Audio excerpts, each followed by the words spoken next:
bafowethu yazi since igama lalo mfowethu uVusumuzi Cat Matlala laba kwi-public angikaze ngikhulume ngaye manganothisa kulabo abangifollowayo. Reason why ngangakaze ngikhulume ngaye it's because angithandi ukukhuluma ngento engingayazi. Uyabo? Ngiyangithanda ukuthi ngenze lwami ucwaningo ngibe nesiqiniseko. You understand? Sento engikhuluma ngayo. So njengamanje ngoba sengikhanda ivideo ngaye, I think I know a bit ngomjida. Yabo? Bafowethu, long story short, nganibhora.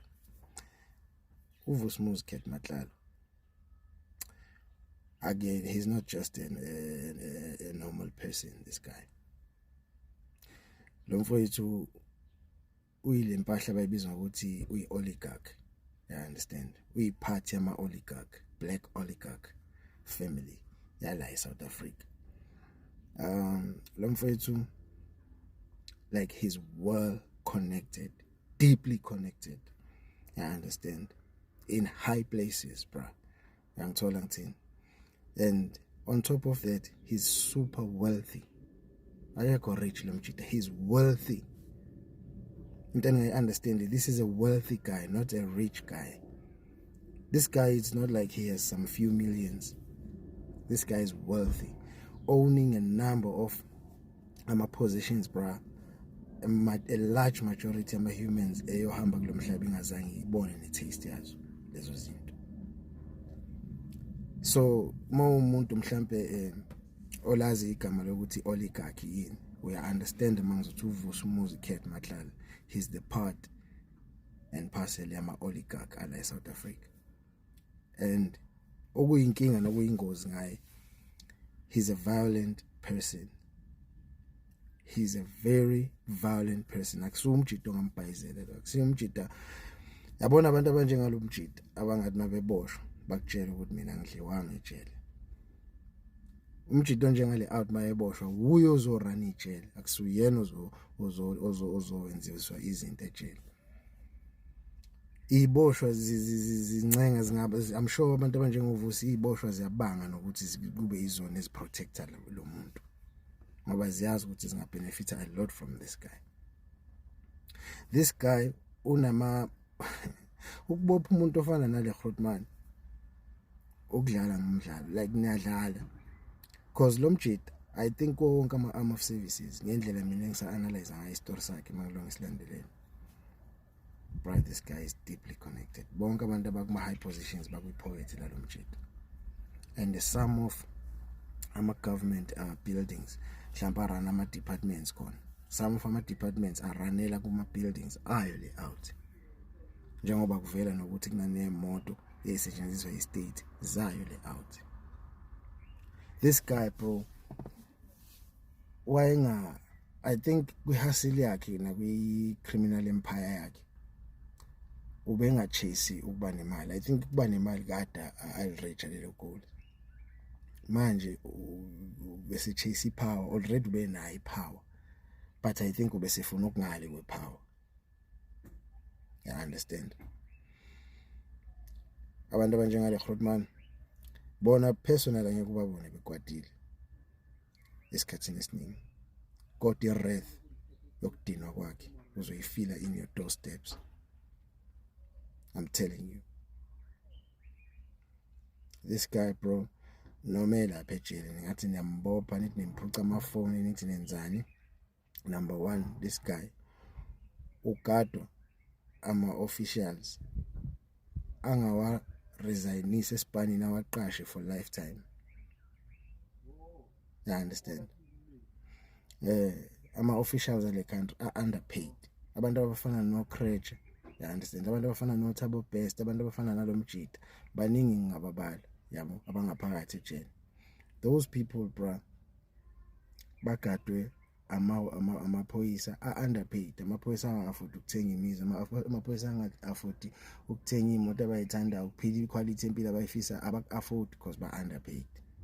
So le iboshwe ifana nabantu abafana noVusi Cat. First and foremost, uthola ukuthi abantu abaphezulu eParliament basephoketheni lakhe. A mere official efana nami uzomenzani umuntu njani? Let's be honest manje. ingakho uzokuthiwa kuneyeboshwa ethola umsele emajele, kuneyeboshwa ezidla ukudla okungakhona kwasejele, siphekelwa i-diet yayo special, you understand? Kuneyeboshwa like ezinama privileges, and lama privileges ukule level yami uthanda ungathanda ngikuwastop, because umuntu onjengaloya muntu unepower yokufaka umphathi wenonke ephoketheni lakhe. Niyini-ke nina? Niyini nina? Njengoba akwazi ukuba nefone within hours esejele, ijele leyo nto. I believe ukuthi ngoba la eSouth Africa the guy for mina obese register i-standard, not exactly but ubeyakusona i-standard sabantu abafana noPablo Escobar. I understand. I think maybe mawungahlala naye phansi umbuza ukuthi ama-role models akho ubani, I think abantu abafana nalabo bantu oGambino or the Gotti family, or Al Capone, I think, or Frank Lucas, I think those are his role models, because umuva njengabo lo mjito. Abantu abazoPablo abaningi bazokutshela ukuthi uPablo abakazi bambone ecasukile in public, but bonke bayazi i-wrath ukuthi uPablo futhi again beyimenace kangakanani to i-society.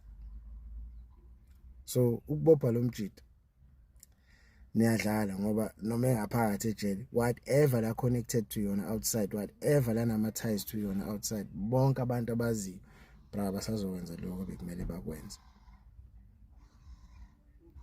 This guy unama sicarios, you understand, personally angamfela futhi, njengoba engakanyakazi nje athule ngoba ahlonipha yena, mhlawumbe ahlonipha icommand yakhe from lapha ngaphakathi. But this guy, I can tell you, he can kill whoever he wants to kill from inside prison. Not only him, like there's a lot of offenders about this situation. Money can buy everybody, bro. Money can buy almost anything and everything. So I'm willing to watch kwale commission imadlanga, because apparently na imjito ukhetho uyasho ukuthi uzokhuluma, uzo expose yonke into, and my expose yonke into, ama top government officials, trust me, they are going down the drain. The only way abanga survive ngayo ukuthi bethola indlela yokumpoisona within prison bambulala, because ngokommese ngeke baze balonga umbulala ejele. He's too wealthy to be killed by ummese, this guy ejele. He's too fucking wealthy, I'm telling you. Nazi igebengu phela zihlakaniphile nazo, yabo, zifuna ibhodo eliconsayo, zishiya imndeni yazi ihlupheka ngaphandle. Akekho ongafisa ukuthi umndeni wakhe izingane zakhe zifundiswe kuma private school meanwhile yena esejele. That guy, he has that power. Even worse, he has the kind of power that can change your entire family's situation, bro. I understand. That guy is wealthy.